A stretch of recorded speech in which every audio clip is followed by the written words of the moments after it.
Good morning, monsters, and welcome to Monsters on the Edge. I'm your host, Barnaby, and today we got a great show lined up for you. I got a couple of things as usual right here in the beginning. We have SquatchCon coming up. It is a live and in-person event as well as a virtual conference. So I want to give you guys a heads up. Go check this out. Are you ready to uncover the mysteries of Bigfoot? Join us for SquatchCon Idaho 2023. This year, we're bringing the magic directly to your screen or join us in person. Witness the world premiere of the enhanced Paul Freeman Bigfoot footage. Doug Hychek discovered a secret within this enhanced video you'll have to see to believe. Hear from an all-star panel of Bigfoot experts like Dr. Jeffrey Meldrum, Cliff Barackman, Brian King-Sharp, and Michael Freeman.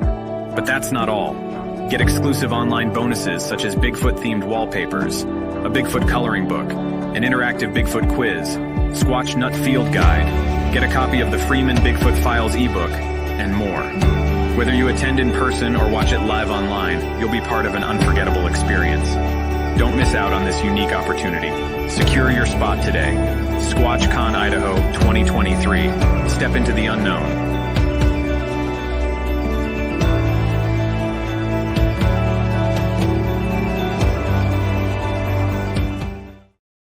I think that's awesome. Look at that. You not only do you have to not have to go in person if you can't make it or can't afford it, but you can go to this conference, just anywhere you are. You can watch all the presenters live right from the comfort of your own home. Sounds like it's going to be a great time. We are unfortunately not going to make that event in person, but let me tell you where we are going to be. We are coming up, guys. Remind everyone, we have On the Trail of Undiscovered Beasts is streaming now on Paraflix. Season 1 is out. Paraflix is an online streaming service similar to Netflix, but it is all paranormal and cryptids and UFOs, all that kind of cool stuff that if you're watching this show, you're definitely going to want to check out. You can use promo code CAPS10 at checkout and get 10% off your first 3 months. It is only $3.99 a month and then just $30 a year. So go check out Paraflix, Paranormal Plus streaming service, and watch On the Trail of the Undiscovered Beasts. And if you guys want to show your support for everything we do here at Cryptids, Anomalies, and the Paranormal Society, you can head on over to our online store at wisconsincaps.com. Click on Shop Our Store. You can find our logos and t-shirts and everything right there. You can slap our logo on whatever it is that you got and show your support and wear it loud and proud. While you're online, head on over to all of our social media platforms. Make sure that you like and subscribe wherever you can find Cryptids, Anomalies, and the Paranormal Society. We are on Patreon, Facebook, TikTok, Twitter, YouTube at Wisconsin Caps or WI Caps on Instagram. We are going to be live at the MI Paracon coming up here in just a couple weeks in August in Sault Ste. Marie, Upper Michigan. It is a multiple-day event. And we're going to have a booth there and set up along with all your other favorite people. And in September here, we are going to be at the Glen Beulah, Wisconsin Great Lakes Paranormal Convention. I will be at the Kenosha Public Library. I think that is October 6th. You can head on over to their website and check that out. All this stuff can be found at wisconsincaps.com. Click on Public Events tab, and you can get all the information for all these events as well. In October, we are going to be at the Milwaukee Paranormal Conference, Saturday, October 14th. And then in November 18th through the 19th, we will be at CryptidCon in Lexington, Kentucky. And that's it for where we're going to be for the rest of the year right now. Guys, if you want to show your support for the Untold Radio Network, well, let me tell you how you can do that. Hey, Untold Radio Network fans. Want exclusive perks and to support our channel? Introducing our YouTube membership program with 3 amazing levels. Get loyalty badges that level up to different cryptids the longer you're a supporter. How cool is that? You'll also get access to custom Bigfoot emojis and priority in chat. Upgrade to Backstage Pass for exclusive wallpapers, photos, status updates, discounted books, and merchandise. Go all in with the producer level for everything mentioned plus member shoutouts. Ready for an enhanced experience? Join now, pick your membership level, and let's make this journey even more exciting together.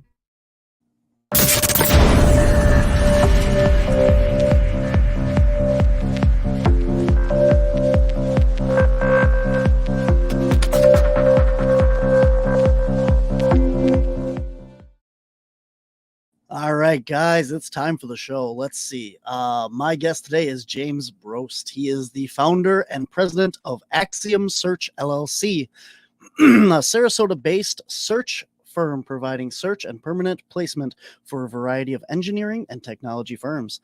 In addition, James is the executive producer and one of the co-founders of Outcast Paranormal, an independent film company that just released Ci'Tonga, Bigfoot, Spirits and Faith on Amazon Prime.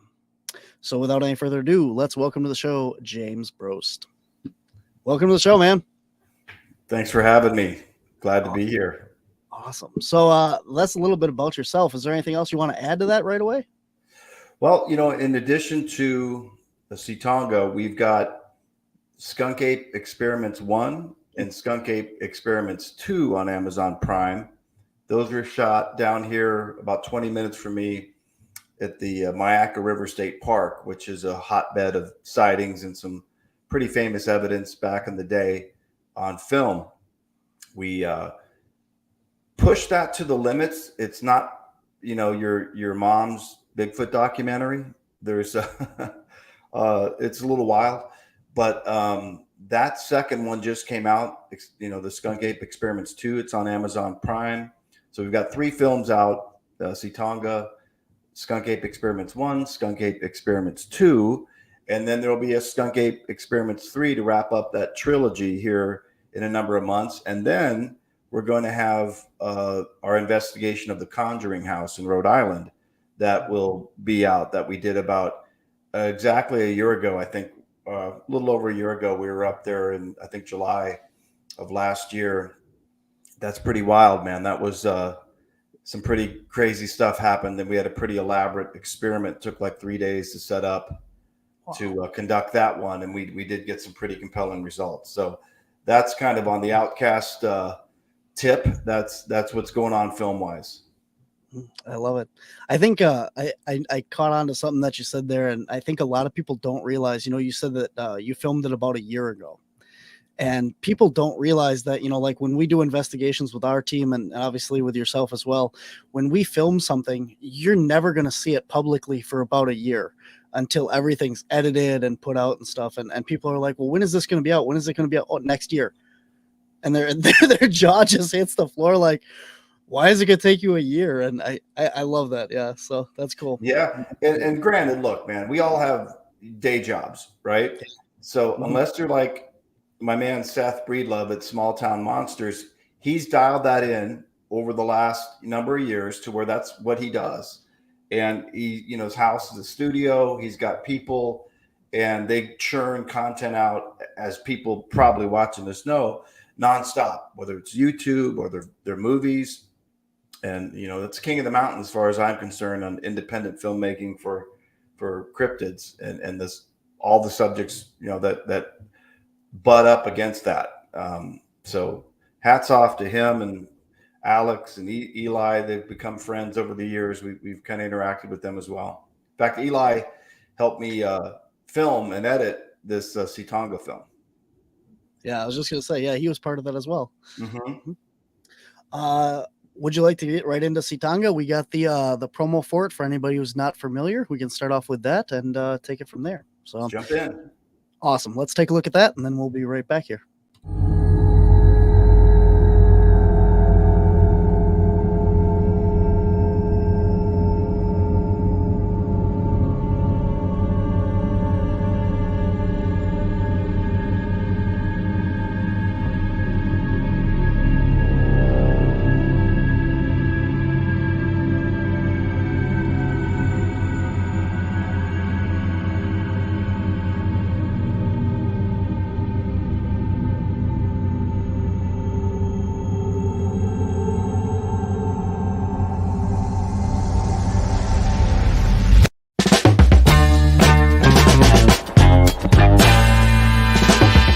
fact is they've been, timing-wise, really wanted to get their story out there, but what's super important to them is doing it the right way. And I'm trying to figure out through these conversations, what is the right way? Like, what's he getting at?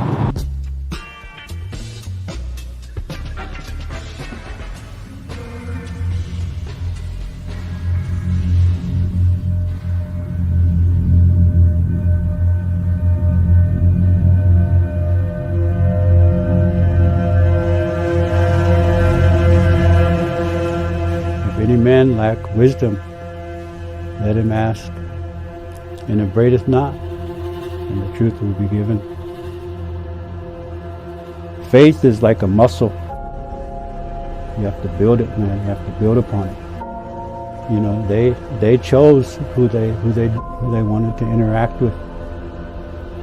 Let us know that you're here any way you want to. Man, I'm shaking, dude. And I guess I'm blessed, you know, to be able to have had that experience.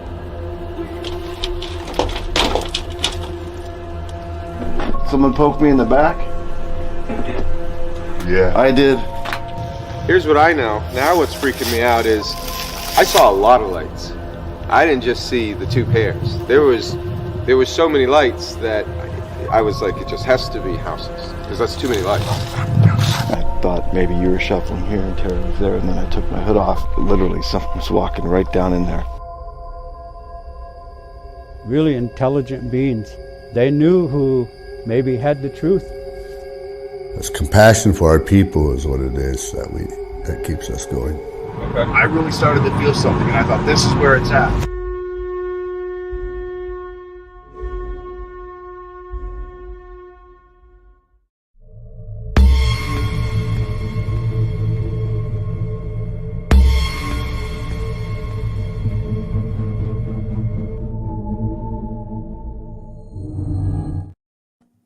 Awesome. Hey. Very cool. I have watched the documentary. Cool. I had Stacy Brown on a couple, I think about a month ago now, and I just had RPG on a couple weeks ago, as you were in the comments of that one as well. But yeah, and I've had Eli on my other show prior to that too. So very cool, all awesome people, and it was a really cool documentary. Definitely, I know I haven't seen the skunk ape experiments yet, but as you said with that, just a different approach to this stuff, and I thought that was really cool to see. So we've heard all from them, so tell us a little bit about your experience and with this whole thing, and some of the personal stuff that you had happen. Yeah, so if you watch the film, you'll find out that Stacy's got arguably some of the best footage out there with this thermal footage that his dad and him took, arguably, right? Whether you believe it or not, that like with everything in the Bigfoot world, the biggest problem with belief and evidence is each other. It's not an outside world. It's the fighting, because everybody wants to be the one to have the drop the ball, drop the mic moment. And if someone has something close, it can't be real, right? Because they didn't get it or whatever. And so Stacy's had a body of work for years. RPG, as you know, producer on Finding Bigfoot, first episode of Expedition Bigfoot, and then got ill. The three of us linked up through a series of events, and we did the Skunk Ape experiments 1 and 2 and 3 were all shot over the course of a week, right? So this is one investigation. And then for a living, I'm a headhunter, right? I find engineers, as my bio said. So I'm pretty good at finding people. And as I started to go along, I've always been interested in this, like all of us, right? We're all a little odd, like really into this stuff. And I tend to dig deep in research. And so I started finding cases around the country that I thought I'm more interested in finding people that have had not a sighting or two that's compelling, but like decades of interaction where it's changed their life. It's changed their families' lives. They haven't benefited 1 cent. They don't have a book out. They're more subject to more ridicule and BS that they get for taking the stand. So for me, there's credence in not having any benefit at all, only trouble, but sticking to it. I can do anything for 6 months. I can fake anything for 6 months. I can't do it for 16 years, right? And so these are the type of places that compelled me. And like I said, I ran across through Kerry Arnold. I was talking to, God rest his soul, that he had been out at the reservation just to interview him. He wasn't like an investigator, but more interview style. And Kerry and I were talking, and Barry's name came up, and I reached out to Barry, and it took about 8 months of him and I just talking, Zoom calls, and earning his trust because he had really been wanting to tell this story for a long time. And as you watch the film, as the story goes, early on, when the big show, when Finding Bigfoot became popular, his son came to him and said, "Dad, we know they're out there, Ci'Tonga," and that's their word for Bigfoot. Like a lot of tribes, I've talked to many different tribes, and they all have a different name or names for them, right? And that's their name. And his son said, "We know they're there. Why don't we just go find them, like the show?" Well, tribal council kind of frowns upon interaction, like intentional interaction. And it's always been how can I put this? It's always been an understanding that they're there and we're here. They're an ancient people. They have their history. We have ours. And when we interact, we try to keep it peaceful and let each other coexist. Right. So Barry said, "Out of hell with it. I'm going to go out there. Let's do it." And, him and his brother and his son, they went out there, and it wasn't that far along because they were trying things like they saw on the show, knocking on trees, looking at weather reports and conditions, trying to do this kind of scientific pseudoscience, whatever Bigfoot hunting can be classified as, approach. And Barry's really devout in his faith. And he's like, he said inside, it just said, his grandma told him, talk Omaha or Omaha, of the tribe, talk the ancient language to him. And Barry said, we really don't use it much, candidly, right? We don't speak in our native tongue. So I started doing that, but also started to be prayerful. And he had an interaction with Ishagi, which means the old man in their language. And Ishagi, giant, but all covered in white, like he was old. And he had, 40-minute interactions, and then started to introduce like a team and do that. And the interactions backed off. By backed off, I mean, they weren't going to have 40-minute interactions. It was like he was connected to Barry, right? According to Barry. And so over time, they had seen, just constant interaction, not only with Ishagi, but as he put it, there's brown ones that hang with brown ones, black-haired ones that hang with black-haired ones, reddish ones. Like he said, he thinks there's up to 30 of them out there. And they are like social cliques almost. They don't interact, or they're not seen with different colors. But he said Ishagi was clearly the leader of them all, like of the whole clan. And so as that escalated and continued for many, many years, he was wanting to tell the story. So he's had Dr. Jeff Meldrum up there. He's had Igor from Russia there. He's had the who's who. And you got to understand, man, these guys don't roll like just you and me. It can be very difficult, right? I can't explain it to you. I warned Eli when he came because I'd already been up there once. I'm like, dude, this isn't going to be like anything you've done before. But it's almost like an initiation, right? These are tough conditions. Like we're staying in these little hunting cabins with no heat. It's 19 degrees. I bought like a space heater for each cabin, which did something, but it's not like sleeping in a hotel room and or even camping, right? Because it's freezing. And you're out there at 4 a.m. You're not going to stick to a schedule. They're going to go by like where they feel they're led to go, and you're going to have to roll with it. Period. Like don't come with a schedule because you're going to be disappointed. So through all that, before we got there, Barry wanted to have us come up once and just try us out. And he had some other film crews. In fact, the guy that made Bigfoot: A Flash of Beauty, I don't know if you saw that. He had them up there the month before. They were up there before we were. And I don't know the guy, right? But Barry at the end of it said, we want you guys to do it, right? But here's the deal. You come back, we can't have all these people, like a 9-person crew. It's got to be like, I'm going to let you have like 4 people max, because it's just not going to work with a bunch of people running around out like the circus is in town out there. So we did that. Got Eli, Joey, who's one of our cameramen, and RPG. And we went up there, And the first night we're supposed to be doing interviews, right? We roll up there and they're like, no, we're going out. We've been traveling day. Okay, we're going out. So we get out there that first night, and like you see in the film, stuff happened, man. Like, aside from that night in the house that they took us, that was like, we heard footsteps in front of us where there wasn't anybody there. I mean, we were literally right there. The tall grass was visible. And we heard grunts 10 feet away, and there was nothing there. And I got, well, I don't know if you want to call it zapped or whatever, but I'm vibrating like a tuning fork, man. And I think I'm going to pass out after I ask them, you can touch me, you can, whatever you want to do. Boom, like that, you know? And so I'm walking back from that, getting in the truck thinking, you know what? I really didn't think anything was going to happen.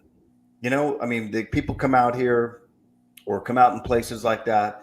It just doesn't work like that. In my mind, it just doesn't work like that. The interviews are going to be interesting. It'll be fun to be out there. But dude, that happened, and I couldn't reconcile it, you know? And then as we move on, and he's like, dude, there's a lot more history here in the reservation. And he took us to houses that no one had set foot in like me. You know, there's no white dudes going out there at 3 a.m. to 100-something-year-old house where there was some, you know, death and history to it. And I wasn't a big believer or fan of the spirit box, right? Because I'm like, dude, it's a radio sweeping. You're going to hear voices because it's going to sweep past stations. That's not reliable.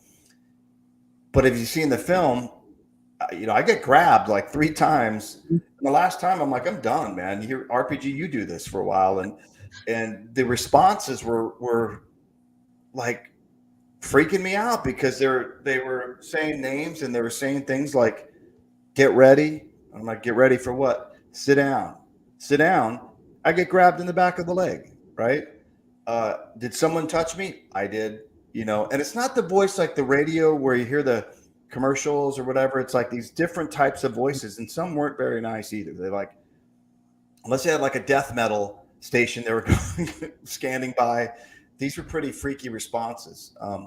So it left me, I mean, if you see the film, you'll see. And the only criticism we've been getting is it's almost like, as you know, in the Bigfoot world, if you mention Bigfoot, they just want to see Bigfoot. Mm-hmm. Don't bring any other paranormal stuff into this thing, or they get like offended. But we didn't plan on it. It was them. Like, they want to take us in these parts of the reservation, right? So that's what we did. We just, you know, I'm, like I said in the thing, I'm just a kid on the couch, man, that got a chance to do this stuff. I'm not going to try to run the show per se. We're just here to document. And what happened was, you'll see in the film, man, it is what it is. You know, they've been asking me to come back. They already wanted me back. I've got a business to run and family. I can't get up there probably till next year, but there's some other stuff they've got up there that I can't, I'm sworn to secrecy on, that may or may not see the light of day. But if it does, this conversation's over, like for everybody. And that's always in the back of my mind. And I really can't get into it, but that's something that is so compelling. And even then, there's so much more history. There's so much more stuff that we just scratched the surface, that I'm sure I'll be back. I'm sure they want to make like a series out of it, which I'm down, you know, and dig into that. So that remains to be seen. You know, for now, enjoy the film we have, and kind of whet your appetite, and know that there's probably a lot more to come where that came from. Remind everyone real quick, where was that actually take place? Like what state? Yeah, that's in Nebraska of all places, right? And so here, and I'll clarify this too. I think I'd heard someone mention that, hey, in that area, there's no food and water. Dude, it's not Nebraska like the plains. It's in another corner of Nebraska. It's literally sitting on the Missouri River.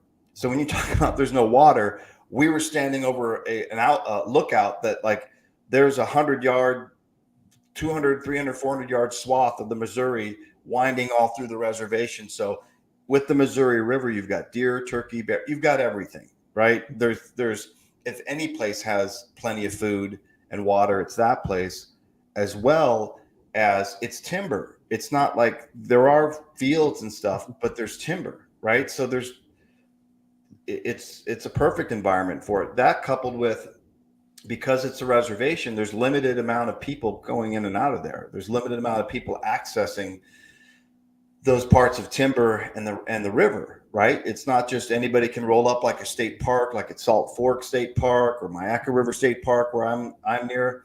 It's not that at all. So it gives more pause for the opportunity to have something like that be kind of left alone, you know, and that's a big part of their fear too, is rolling out other things that they have.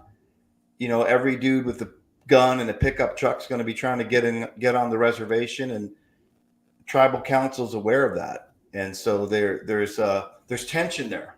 There's tension about releasing any more versus leaving it alone, right? That's a real conversation they're having.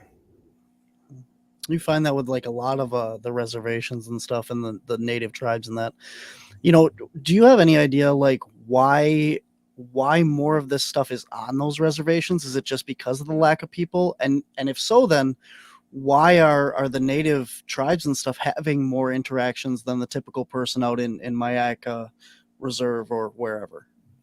I think that's a big part of it. I think there's a special relationship too, just from what I picked up, because I was talking to a Seminole medicine man down here in Florida, and I was looking into some tracks at Myakka. There was just 2 of them on the shore, nothing else. And it's really muddy, like 4 inches sinking in. There would be tracks leading up to it, but it's just 2 tracks.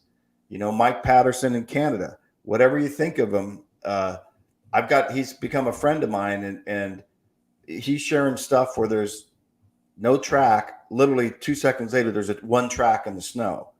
And the Seminole had a name that I can't remember right now, but he said it means those that are lost or can disappear. And he described exactly the same thing. And here's what's compelling to me is all these, for however many hundreds of years, they have bear, coyote, eagle, owl, whatever in their illustrated history. They also have a hairy man, right? So how does a tribe in Oregon talk to a tribe of Florida and say, hey, look, let's do this. In part of our mythos, let's create a large hairy man and just throw that in with the other animals. Like, you agree? Yeah, let's all do it. So the white man can freak out about it. It's like, you see how foreign that is? It's like, but that's real. They all have it. So that's better. That's more credence to me than a lot of other things and they don't want us out there. They don't want people messing around out there. And I think to answer your question, to go back to it, is if it's an ancient people with abilities that we don't have, and the natives were the first ones here, that relationship, I think, was stronger. So therefore, there's maybe an understanding that there's no harm here. There's no threat here. This is a homeland to them perhaps as well, and protected in many ways, versus we encroach on all these other areas and make it a state park. It would just seem that makes a lot of sense to me, like a protected kind of homeland with ancient kind of cousins or brethren in the natives are much more of a homeland versus, you know, random state parks. Definitely. That definitely makes sense. You did send another clip as well. I wonder, where did you want to put that in with this, or did you want to make that its own thing? You know, jump in and I'll give some observations on how it ties in with what I saw in 2 different parts of the country. So you can roll Absolutely. It now. All right, we are going to do a real quick station identification, and then if you guys have any questions in the comments, put those in there. Going into the second half here, and when we come back right after the little clippy thing here, we're going to go right into the video that we were just talking about. Show your support for the Untold Radio Network family of shows and join in on the conversation by using super stickers and super chats on YouTube. Got a question you want answered? Ask it live via a super chat and get real-time responses from our show's knowledgeable hosts and guests. Help keep the Untold Radio Network shows running strong. We need your support. Send your super chats and stickers now.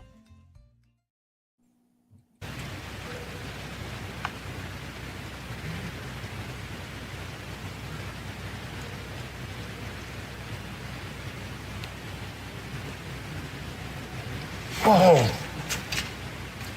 What was that? What the? You saw that, right? I did. And we can tell. It wasn't a shooting star. No. Where was it? It was light that's like darted around and fell down through the tree. Explain this clearly. Yeah. Come over here for it, because... Yeah, you guys explain it. Okay. So James and I, Marty was right here. James and I were just talking right here. And all of a sudden, we both saw like an orb flying just down through the middle of these trees. And we both simultaneously pointed at it like, what the hell is that? That's what I was watching. Bright, and it shot. It didn't just fall like a shooting star that burns. It darted, and just dropped, and like zigzag. Oh, that was it. Like a bright blue. Yeah, it was brighter than the stars. That's the same one I saw. And it earlier. was like crazy, That's man. the same one I saw earlier. Dude, it was like. Yeah. You've been hearing. I mean, right just above the tree line, right over here, whatever that is. Yeah, it was right there. It was in the sky. No, it wasn't in the tree line. It was in the tree line. Yeah, it was closer. It was plane. It was probably like halfway up that, or not even halfway up this tree, like probably 20 feet up. And then back. And then where back the thicker that way. trees are. So how about how high? Lower. Oh yeah, about lower than that. Lower. Right there. Yeah. Right there. Okay. And just through the thick trees, but it was bright, and it shot. It did this. It shot to the left. Right over here. Yeah, that was crazy shit. You had the knocks. We had the strange call that we heard. I don't really know what it was. It could have been a dog, I guess, but it was just that's wrong for our location. And then you had the light, right? And so it's like the Bigfoot activities, the knocks, and then the lights are associated with it. It happens I out don't here. know. You know, it's this place. So, Weird. You know, and that's why I'm throwing for a loop. That's why I've went down the woo road. It's like I gotta look at it. I gotta think about it, because when you see it like that, what's your explanation? Like, what would you say it was? I'm at a loss. Like, I'm trying to be rational. I've never seen anything like that. And honestly, tell me what you think it was. Well, if we were in another state, I would have said a firefly, but this place doesn't have fireflies, and that was too big and fast. Too big and fast. We got fireflies, but like not in the dead of winter. Not in the dead of winter. Yeah, and it's 20-something degrees out. But why reveal it? You know, like and fireflies ain't blue. I don't know. It was too big for a firefly and too bright. It would be like a shooting star, but just in the tree line and zigzagging. Is there any kind of bugs here that have like a bioluminescence to them? No. The only Besides thing would be fireflies? Well, so you would think if there was, you would see them again. Everywhere. It ain't that big. We don't have no bugs that big anyhow. How big was it? I would probably, like, if I had to guess, probably like... see it good. Baseball size? Yeah. I mean... Yeah. Okay, right on. Yeah. Nice. That was nuts, bro. Dude. That was nuts, dude. Wow. I love right when that clip started, before you get to the video, we get the comment here, and he goes, "Did you ever see any orbs while filming?" And then about halfway through that video, oh, they did. Yeah, Billy, we did. And here's the thing, just a little backdrop on that. So we had talked to Alex from Small Town Monsters at a Florida Bigfoot conference here, and Eli was there. And they were doing On the Trail of Bigfoot for their YouTube series through Florida. And they wanted us to get together and go to have us take them to a spot that Stacy's known for years. And listen, Stacy talks about some stuff that's happened up there with lights and stuff. That's crazy, right? So we rendezvous, all of us meet up there, and it's the coldest night on record in Florida. It's 22 degrees, right? And I had just left that Nebraska shoot a few months earlier. I'm like, dude, this cold is bullshit. I'm done with it. But there we were, man, freezing out there. So we drive. When I say we drive, there's a camp area, and then you drive and we drive and we drive, and it's late at night, and we take another road and this road. And, one road's kind of like puddled out, and we go this way, and we get to this spot. And we get to this spot, and here's what we're going to do. We're going to have, I think it was Alex, Stacy, and I forget who else, one other person and maybe a camera person, walk up the trail ahead of us with their lights on. And we all planned it out and said, look, do not do knocks. We'll follow like 5 minutes behind you, lights out. So we're walking in pitch dark, and we're like, if you guys stir something up, we can hear it and we can react, whatever. So they go off and we wait like the 5 minutes, and then we've got walkies, and we're like, okay, we're in position. We're going to go ahead and, walk up the road. And as we walk up the road, we're just kind of, talking low level, listening, and we hear, and it echoes through the cold night, like, a bat on a tree. And Tate Hieronymus goes, he was like doing the series with Small Town, and they're at like Bluff Creek and all this. He's like, dude, that's the loudest knock, clearest knock I've ever heard in my life. And we're like, so we call ahead and we're like, did you guys just do a knock? And they're confused. They said, no, don't do a knock. Like, no, did you guys do a knock? And they said, no, we're waiting to do the knocks till you get up here. And I said, okay, because we just heard one really clear. And it was to the side. It wasn't ahead of us where they were. We keep walking, and about literally a minute later, from the other side of the road, just as clear as day, and it echoes too. And you're like, damn, that's like crazy. So we get up there, we talk about these knocks. We're hearing this call out there, and we're like, either that's like a dog or coyote, but just a single one. And there's really not property out here. So we're kind of listening, and we're just, we weren't like, oh yeah, that's a Bigfoot, right? It was like, yeah, it could be a dog is what we thought. So we're all walking back together, and we go back to the cars. And as Tate and I go back, everyone shuts their equipment off. And Tate still got an audio recorder in his pocket running, right? So Tate and I just kind of turn, leaning against the hood of the car towards the tree line, and we're just rapping.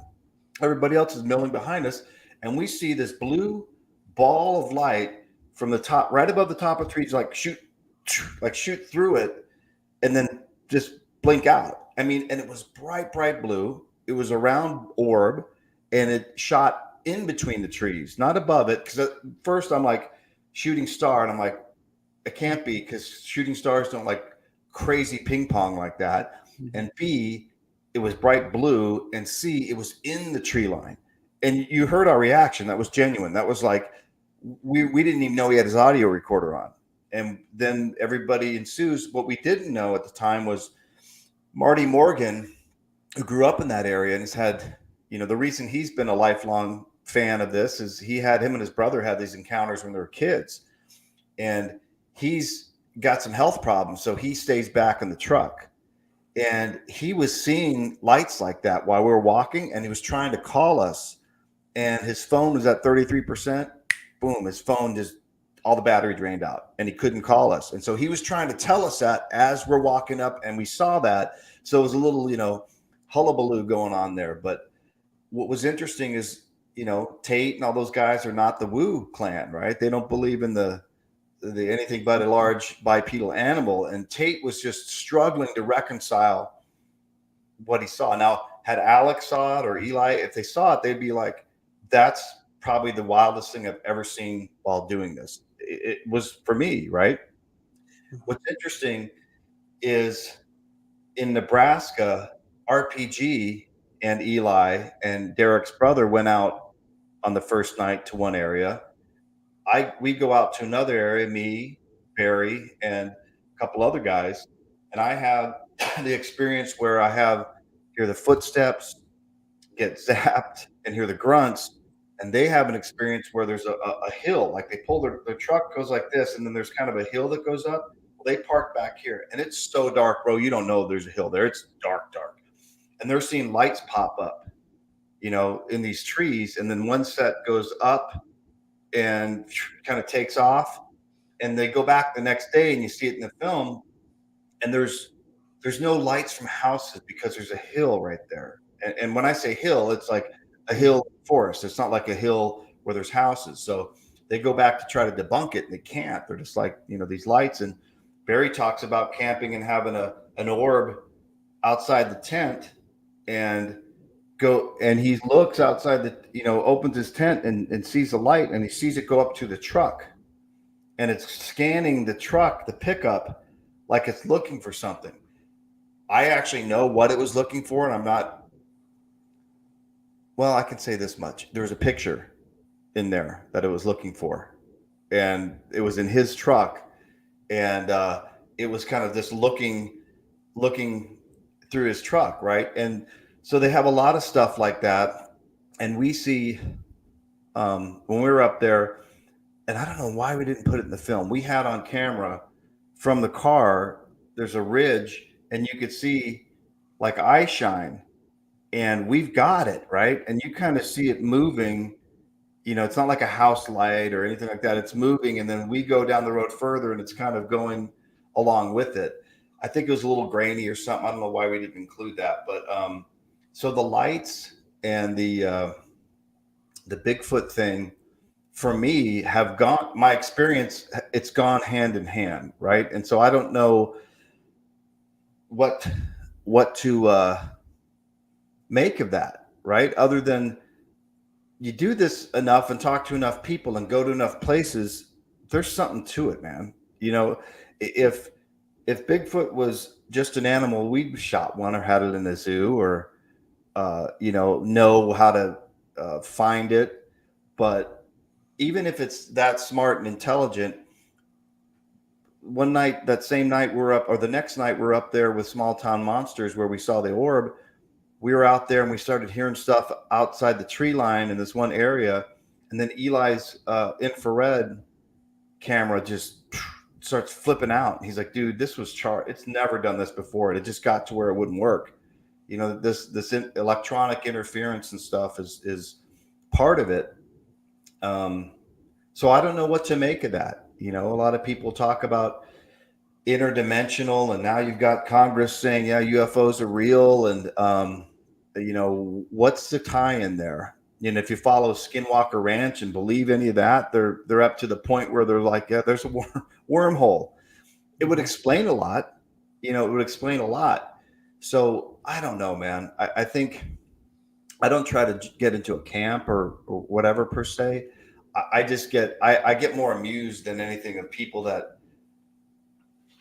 stomp around the woods a few times and say, any two sticks that are laying across each other or a tree structure, or just trying so hard to they're not being objective, right? And they're not biologists and have no biology training, no science training, yet they start making these claims like they are. And then they start to determine, it's Bigfoot, man. It's like a unicorn. And I'm going to tell you what a unicorn's diet is and where to find a unicorn, and that a unicorn is this with certainty and a unicorn isn't that with certainty. Mm-hmm. And, I know because I've done all this research on the internet. So, yep, I've got an educated opinion, never really been out in an area or seen anything, but I'll disagree with you. Mm-hmm. Or I'll totally agree with this guy, Yeah. I wonder, and he kind of alluded to some of this, and maybe you can't talk about it as part of that, but in the stuff that you talked with Barry and the people there, do they have any legends, lore, stories and stuff about what they believe the orbs are? Because a lot of people, said, people always go out into the woods looking for Bigfoot and they see orbs, so they naturally associate it with being part of the Bigfoot phenomenon because we're out there looking for Bigfoot, and it could be 100% something else, on its own. So do they have any, what do they think they are? And did they associate it with Bigfoot? They didn't really have a firm stance on what, like the lights, and even they talked about other stuff they saw, like winged cryptids, things like that. And who I found compelling, and I'll get back to your question, is a guy named Richard Soule, who's part of their team. And Richard is a non-native, lives in Nebraska, but not there. He's been going out there for 10 years. He's got a prolific medical career in, I think, the study of autism and he blew me away. He's like, have you seen this whole study I did? I'm looking at it and I'm an idiot. I can't make heads or tails of it, but as he's explaining like the genome, tracking all the way back to Russia and different lands. Dude, he was like, listen, he took me aside and we were just talking the first time we're up there. And I turned to him and I'm like, Richard, so what's the deal out here, man? He's like, do you think I'd come out here for 10 years and do this if I didn't know, not think, but know they're here? He's like, I've seen them. I've seen things that are metaphysical that had me rethink and reshape my whole thought process on what these could be and what they aren't or what they are. And he said, I wouldn't, why would I do that? Why would I do that? They're here. And he talked about a scenario where I think Igor from Russia was there and they were all sitting on a log, and they were at this one area that they took us. They just call it the belly of the beast, and talk about super creepy. It's a place where a lot of historical atrocities had occurred, and a lot of activity happens both with Bigfoot and I guess you'd call paranormal. Excuse me, I'm choking here. And so he said they're sitting there some were sitting on a tailgate, some were sitting on a log, and this blue kind of light mist starts to form. And they're like, that's wild. And it forms up into the shape of Ishagi. Like, it's pretty clear it's Ishagi, not these other ones. Approaches, and Barry is just dumbfounded. And it puts its hand out, and Barry puts his out. And Barry said, I couldn't feel it, but we were like engaged. And Richard said he just had to keep looking up because he was so tall. And Igor faints and falls off the log. And Richard's like, that's no bullshit. Like, that happened. And when that happened, it made me rethink everything I was even remotely thinking about what these things could be. Now, take it with a grain of salt, right? We've all got stories, but I went and individually talked to a bunch of different people that are involved and that corroborated that, and didn't do it in a way that was like, let's get it on camera as a great story. In fact, I think they're hesitant to even bring it up, yet they all kind of mention that as a real powerful moment among many moments. You know, they've had people come out there that were part native, that claimed to be, you know, right there with them like brothers, and had other ulterior motives. And he said the ulterior motives, like, they know your heart. Like, this person had a bunch of logs chucked at him and was freaking out and scared. And later on, the truth as to what he was doing up there was revealed. And it's almost like they knew it before Barry and his brother knew it. You know, that does that make sense? Like, they almost knew the intention, I think, was set. And on and on and on. And what we want to do next time is maybe talk with the community more, you know, because the community calls Barry and Derek when things are knocking on their windows, or a lot of old ladies will say, you're scaring the grandkids. And they call Barry and Derek out, and they've got all these reports, you know, and all these stories that are, I'm fascinated by it, right? I want to sit down and talk to, like, the community. And every time we go, we do a community service project for them, because, you know, it's kind of the price of admission. You're not just going to come take, you know, you give. And so that's a partnership that I'm down with anyway. You know, I'm big on volunteering and stuff. I do a lot of that here in my hometown, and certainly open up to do it up there with them. But yeah, I want to explore a little bit more about the culture and the history. And, you know, in the film, they talk about in World War II, buses came up to take some of the young guys off to war. And up on this ridge, the wives were left alone. And when it got cold, these Ci'Tonga would bring wood and to the women, and the women would in turn leave out food for them. And some of the guys never came back. And so the ones that were killed in war, there was this kind of, you know, we'll help you out type of mentality that they talk about. And Barry's grandfather had interactions with these things, and his grandmother was the one when it never really came up until Barry and his son and his brother started looking in earnest, you know. And then he started talking to his grandma, and she's like, your grandfather had these interactions. Don't speak to them in English, speak in Omaha to them.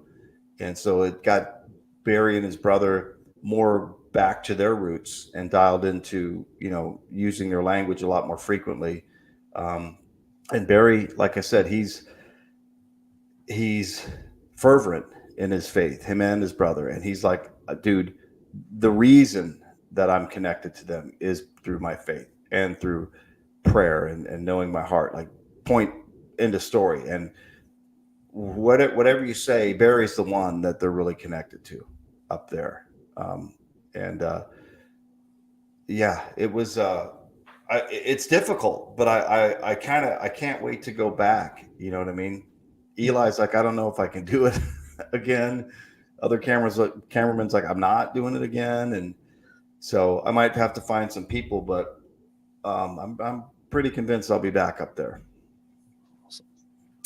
All right, man. We got some questions. I had one of my team members wanted me to ask, do you talk about in the film that they have blue eyes instead of the amber eyes that are typically discussed?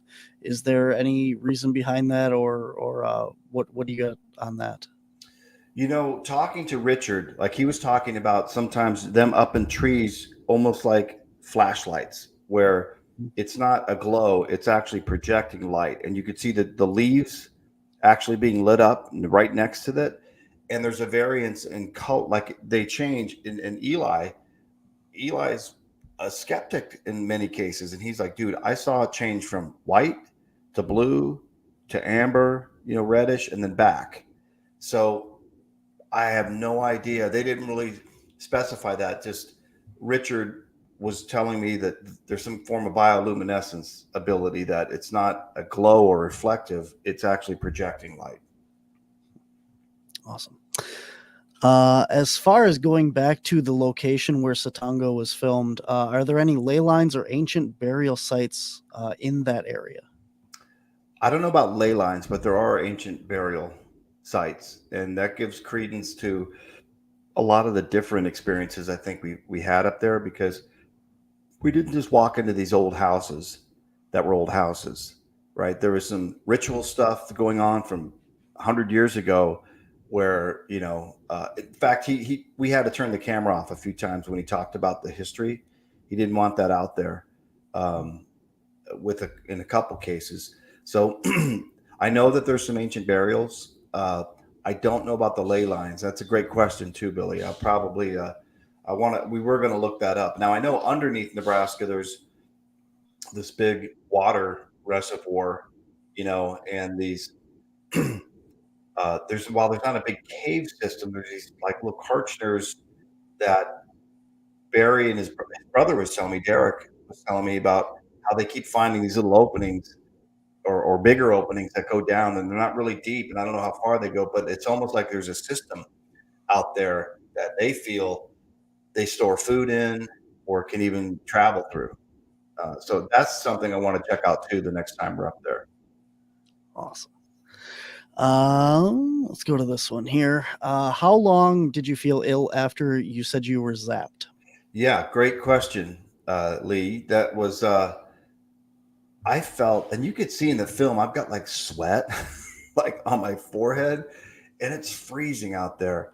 And what I felt, I didn't feel sick as much as I felt like just uncontrollable shaking from the inside, right? And it was making me a little lightheaded. And once we got back to the truck, because after that, I'm still struggling to pull it together. And that's when Barry says, let's do this. He's talking to them. I'm going to make a noise, then you make a noise. And Barry stomps on the ground and says, okay, I made a noise, now your turn. The second he says your turn, we hear, and we only have the one camera because they didn't want us bringing a bunch of stuff out there. And Joey's camera just had the mic on it, and he's the furthest away, about 12 feet away. So all you pick up is that mic. So it's not loud, and we replay it in case you miss it. But when you're standing there, it's clear as day. And we flash the light there. There's nothing there. And this is like dead grass about 2.5, 3 feet tall that slopes down to some timber. And the timber is like skeletons because it's a winter and it's not like evergreen trees. There's bare, right? And there's a moon out. You could see everything. And so after that happened, Barry was talking to them in both his native tongue and in English, saying, I don't like when you do this to my friends. James, he's been here before. Don't be afraid. Da, da, da, da, da. And then it kind of stopped, but it was kind of the same thing. It was as bad as it sounds, it was like a movie. It was a movie, but it was like you're in the movie. Like you say something and then it happens. It's like, dude, it doesn't happen like that, right? It's like it happened like that. So that's the thing that blew me away too, was that. And then after being zapped, it was probably a good 10 minutes. I felt that vibration, and then we got back to the truck, and I'm just like, man, it's crazy. And Barry's just smiling like it's every day at the office, like no big deal. They weren't like, oh, did you really feel it? They were just like, dude. And his theory was this, that they'll give you a little more each time if they know you and know your heart. And I'd already been up there once. I think they kind of figured out, like, James is out of this group of people, he's the guy that is driving this. And Barry, he's Barry's friend, and Barry's in making an introduction. I think they want us to show him something. And so the footsteps, because Barry was praying, because I said, dude, well, what do you want to do? I don't want to do like the white man technique. What do we do? He's cut everything off and let's pray. Okay, Joey, shut the light off and the camera. And we prayed. And we've got our heads bowed. And as he's praying, I hear right in front of us footsteps. And I take my hood back because I'm like, I think maybe my ears were hitting my hood. You know what I mean? That could be it. But Barry stops praying. Like, I know he heard it, but I don't want to say anything because Barry gets like, he can get pissed if you like interrupt him. So I don't say a word, man. And he starts praying again, and all of a sudden the footsteps start again. And that time I'm like, did you hear that? He's like, yeah, it's footsteps. He starts praying again, and we hear another set of footsteps. And then after that, we cut the light on. There's nothing there, right? And that's when I say you can. He's like, he hits me and goes, say something, dude. I'm like, okay, I'm here. I'm a guest. I'm honored to travel a long way. And you see that on the film, you know, and you can touch me, you can throw a rock, whatever, just any way you want. And literally right after I say any way you want, I just, from my chest inward, just start shaking. And then Barry does the requesting to make a noise and then respond. And they do, you know, so we had footsteps, zapping, and the grunts. In parallel, RPG and his team had the lights, right? But Derek stuck to that. He's like, no cameras. You know what I mean? And they just got back in the truck and talked about what they saw. And we kind of do a recreation of the lights just for the people to kind of get a feel for what they were seeing. But that was there. And then, you know, at these houses, this stuff that we experienced with, you know, getting touched and leaving a mark on my leg. And I'm like, I don't think my wife's going to be down with this, man. She's like, I don't mind you, you know, whatever your midlife crisis is, doing this stuff, but don't bring something back home. And you're like, you got a marker, and you're like, dude, you know, right where you felt something grab you a few times. It's like, you know, kind of wild. We are coming up at the end of the hour here. I got two more questions here if you can stick around and Sure. do this. So Lee also was wondering, you know, you're talking about their faith and stuff like that. She goes, did you get converted to being a Mormon? Because they talk about that in the movie as well, that these guys are Mormon faith. Mm-hmm. Now, when you're talking about the praying and the faith and stuff of that, is that Mormon faith or is that their native faith? It was more praying in with Mormonism. I didn't convert. I've got, you know, my faith is rooted in a different practice, not Mormonism, but with them, when they pray, the Mormonism coincides with the Bible. It's just the Book of Mormon is like a separate gospel, an additional gospel that they feel was left out. So many of the prayers and the type of praying would be very consistent with Christianity and Jesus. And it's along those lines that he prayed. So not like the native gods or anything, but more of the Christian and yeah, absolutely. And that was every time too. It wasn't like he ever reverted to any native spirituality, which is interesting, right? Mm-hmm. Yeah. All right. And that is it for the Ci'Tonga stuff. This one I think goes back to the footprints that appeared. How far are you looking for tracks? 30 or 40 feet? Do you think that they are stronger than us? And do you think that they can jump that far? Or what's going on there? Well, in this case, the tracks I looked at were side by side, like standing on the bank of the muddy of where the Myakka River State Park is next to the river. And they were sunk very deep, and they weren't big. They're human size. So it could be human. But the question was, how did anyone get up to through the surrounding mud that we had to try? There's just no way around it. Like it's almost like someone was lifted by a helicopter and just put their feet, did footprints and they're just standing like that and then lifted out, that was the weird part. In fact, the lady that owns or is a curator of Crowley Nature Museum, which is nearby, was the one that called me about it, because she's found animals half skinned stored up in trees up there, and big cats can do that, but not when the prey is as big as a cat would be out here. You know what I mean? It's not like that. That's more of like tigers and stuff, not like bobcats, or there's mountain lions, or randomly. But the Florida panther, right, is very rare. But that house, there's a house in Crowley that's was brought in from, it's like 100 something years old, for part of the museum, and we investigate in that thing a lot. And there's some wild stuff that goes on in there too. They've found 14-inch tracks out there. Stacy brought the Finding Bigfoot crew in one of the early episodes of Finding Bigfoot for Florida. He brought them there. It just is like an undisclosed location, I think, but that's where it's at, is at Crowley. So I go out there and stomp around a lot, and I've had some pretty weird stuff happen. I had one instance where I was walking, about to hit the trails, and I go to a part where people can't drive their cars out, so they never come in that way. You can't come in that way, I guess, and you can't go out that way. So they don't drive from the main entrance all the way to the northern tip just to turn around, right? But you can walk through the northern tip, and that's where I like to go. And I was trying to do the old set the intention thing, and I'm out there feeling like an idiot, talking to nobody, saying, hey, I know this is your home. I'm a guest. Same thing. I just want to make contact, And I literally say that, and I turn on the gravel, and I hear the gravel turn on my shoes, and I hear like this. It sounded like a drunk in an alley that was having kind of a beginning of a coughing fit, but super loud. But where it came from, bro, is just jungle. It's a little like thick. The water butts up right there, and there's not access to it. So I freeze, and I'm like,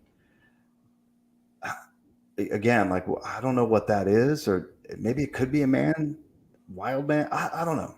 So I start hiking along the trail, and it had rained a lot that summer, and there's like hard to get through the trail. You have to go off trail to get down there. And I knew the trail well enough to go, I'm going to walk, 30 feet this way, then cut back and hit the trail up there, just bushwhacking it.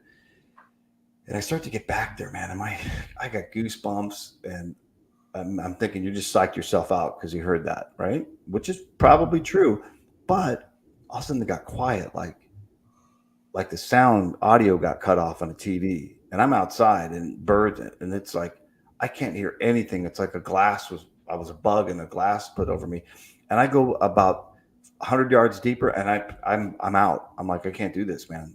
I freak. I turn around and I run back. And when I start to get out of that spot, all of a sudden I hear all the sounds and everything again. And so I was like, could be nothing, man. But also you kind of, in your heart, know that was something. That was something. This is before I ever went to Nebraska. So there's some odd stuff associated with it for sure. Wow. Now there's so much stuff that we haven't got into this hour. And I mean, the whole conjuring stuff and that, and the other, my skunk ape experiments and stuff. There's so much more here to cover. And so for anybody that's interested in, I know you said the conjuring stuff isn't out yet. Where can people find that when it comes out? When is it coming out? And where can we find more of the other stuff that you got? I think the goal will be the Conjuring within the next 6 months.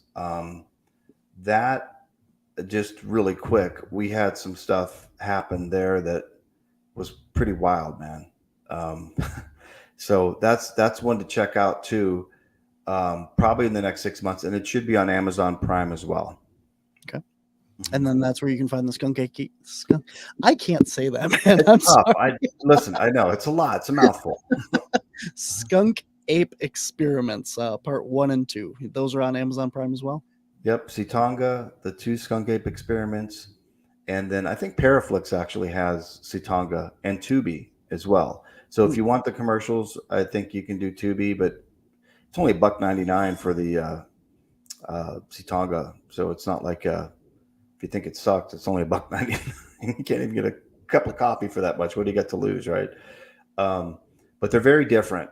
The Ci'Tonga ones from the skunk apes they're very different thematically and everything. It's just a different because it's not us in Ci'Tonga trying to dictate how we're going to do anything. Really, it's kind of letting them, ask us what they'd like us to do and where they want us to go. And in fact, they kept calling the spirit box a Jack in the Box. So yeah, but we brought that stuff because they asked us to, because they knew he was interested in a lot of the other places on the reservation that never really had that type of investigative stuff done, but they have a history of these things happening. So he's like, I wanted to see if there's correlation there. And what I found was because there was some answers to questions through the spirit box about something in particular with Ci'Tonga that it answered that we didn't even know it answered it, but they did because they didn't tell us. And they told me later. And as well as even saying Ci'Tonga through the box, so that was pretty wild. Absolutely. Yeah, I think when used correctly, the spirit boxes can be a very useful tool. And it's just a matter of not hearing what you want to hear and stuff. And yeah, definitely. It's definitely worth watching. Definitely worth checking out. You guys have a website or anything else? Are you going to be at any conventions speaking anytime soon or anything like that? RPG just hosted. He hosts all the Bigfoot conferences through the Gather Up events and the like Smoky Mountain Bigfoot conference. He just did that. The Florida Bigfoot conference. He does those. Stacy was invited out to like Skinwalker area for a Paracon thing. And me, I'm just a dude, man. I really don't do much of those. I'm the guy that I just like it on the film. I play it straight, man. I make really clear I'm not a Bigfoot researcher per se. I'm not a science-based guy. I'm just some dude knucklehead that is like all of us, right? A kid on the couch that I want to go out there and check this stuff out. So it's honest. And as we move forward, I think who knows, right? Who knows what the future brings. I've got a couple locations that I will tell you. There's one that no one's been to before. That's like a 700-acre ranch up near the base of a mountain. That's a generational. I would call it like Skinwalker Ranch, like time warping, ancient Indian hieroglyphics on it, Bigfoot abductions. 90-year-old dad was confirming this stuff. He passed away. Now the 7-year-old daughter is just wants someone to come check it out. So that's one I'm itching to do. And there's also one in Canada, and there's also one here in Florida. It's wild. I mean, it's wild. And we were out there once, and it's almost like I don't know if I want to go back. And I'll end with this. There's stuff that happened that my life got turned upside down when I got back. And I'll tell you, like with the Conjuring House, I got off a plane and I had to go to Orlando the next day for my brother-in-law's house just to kick it for some birthday party for his kid. I'm literally talking about the Conjuring. When I bring up the Conjuring House and what happened filming, I get 102 fever. I have to go lay in their bed.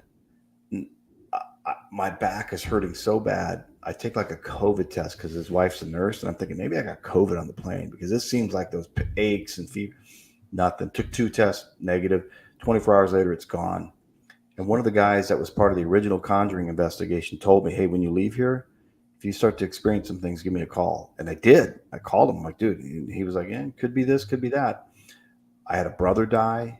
I had my son, older son, my first marriage almost die. my business fell apart, and on. Dude, there was a lot of stuff that gives credence to. Look, if there's